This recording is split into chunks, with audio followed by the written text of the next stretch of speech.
রাজশাহীর সবচেয়ে বড় আমের হাট পুঠিয়া উপজেলার বানেশ্বরে। এরপরের অবস্থানে রয়েছে মোহনপুর উপজেলার কামারবাড়ি আমের হাট। প্রতিদিন সকাল থেকে সন্ধ্যা পর্যন্ত বসে এই দুইটি হাট।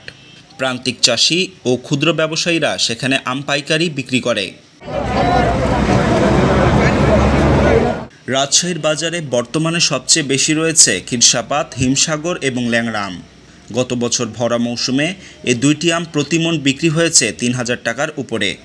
এবার সে আম বিক্রি হচ্ছে ১৪০০ থেকে ১৬০০ টাকা মন। এরপরও নেই ক্রেতা। কাঙ্ক্ষিত দামে আম বিক্রি করতে না পেরে হতাশ চাষিরা। ল্যাংড়া আম হাটে লাইছি ভাই ১৫০০-১৬০০ টাকা বাজার, গতবার ৩,০০০ টাকা ছিল এই সময়তে। এই দামে আম বেচলে তো মানে আমার আর কিছু থাকবে না। মার্কেটে এসে ব্যাপারই নাই, দাম বলছে না, যদিও কম সে দাম তুই একজন গোলাপার নেও না, গাছ কাটি ফেলা দিতে হবে। আমরা আমের আবাদ করা যাবে না, ফসল করা যাবে না। খ্রিস্টান, গোপাল, নেংড়া এ পর্যন্ত ভাঙ্গি লেবারে এবং গাড়ি খরচ দিয়ে কোনো টাকাই জমছে না। আমরা নিঃস্ব হয়ে গেছে একবারে আমের জগতে আসি। এদিকে রাজশাহী শহরের আমের খুচরা বাজারে নেই ক্রেতা, ফলে আম বিক্রি করতে না পেরে লোকসানের মুখে পড়েছেন ব্যবসায়ীরা। তারা বলছেন অতিরিক্ত গরমে আম আগেভাগেই পেকে গেছে। এছাড়াও ঈদুল আজহার ছুটিতে ব্যাংক 10 দিন বন্ধ থাকায় লেনদেনও ছিল স্থবির। কোরবানির পর মানুষের হাতে অর্থ না থাকায় বাজারে চাহিদা কম, ফলে বাজার ভরা আমে নেই ক্রেতা। এবারে আমের বাজারে খুব অবস্থা খারাপ হয়। আমাদের ব্যবসায়িক বাগান যারা নিচ্ছি তারা অত্যন্ত লসের মধ্যে আছে। আমের কোনো দাম পাচ্ছি না, আমের কোনো চাহিদা নাই, এরকম অবস্থা। গতদিনের যে আমগুলা, ওই আমগুলা যে বাগান কিনা ছিল, ওই আমার মনে করেন যে 50% আমাদের টাকা উঠাইতে পারেনি। গাড়ি ভাড়া প্রায় 1,000 সমালোচিত করে, লাভ তো দূরের কথা।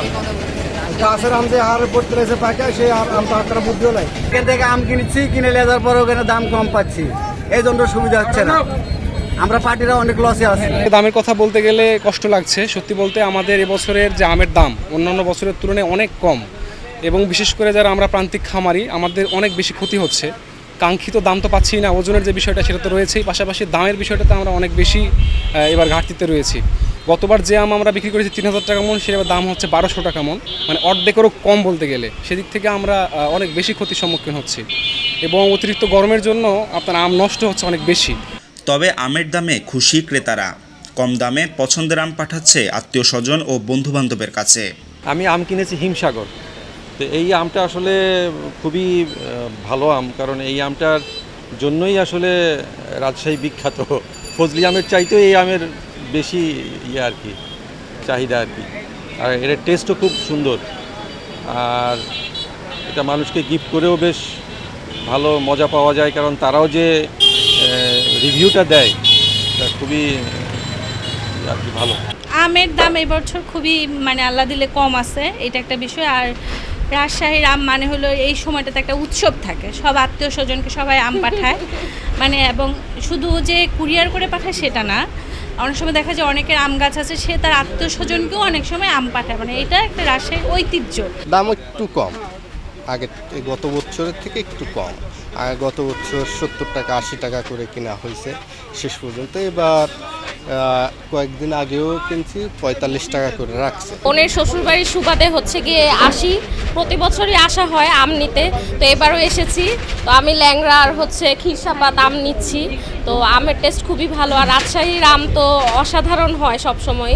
রাজশাহী জেলায় এবছর প্রায় ১৯,৫৭৮ হেক্টর জমিতে আমের চাষ হয়, যেখান থেকে উৎপাদন লক্ষ্যমাত্রা ধরা হয়েছে ২,৬০,০৬০ টন, যা বিক্রির লক্ষ্যমাত্রা রয়েছে ১,৬৯৫ কোটি টাকা। সরফরাজ নওয়াজ, প্রতিফলন।